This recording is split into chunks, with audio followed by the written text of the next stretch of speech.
Habari, kwa jina naitwa Harrison. Leo hapa kuzungumzia kuhusu watering can yetu. Kama mnavyoona, siku zote tulikuwa tunapulizia mimea yetu na mpira. Sasa problem ilikuwa hivi, tukipulizia hapa maji kwa mimea yetu, mimea inalala, inadondoka na nutrients zinasambaa. Kwa hiyo asubuhi tunaamka, tumekuta baba ametuletea watering can kama surprise. Na tumefurahi kabisa. Kwa hiyo tupo hapa kuzungumzia kuhusu watering hapa kwa mimea yetu.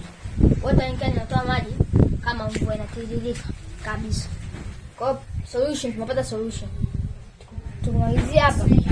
Inaweza kudondoka, haiwezi kulala na nutrients haziwezi kusambaa. Ngoja nionyeshe mfano. Kutoka hapa kwa nyanya tunaenda kuchemshia.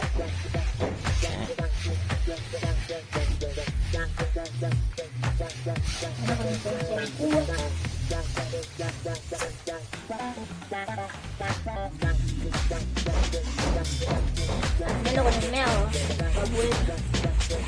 Kulia sichaka.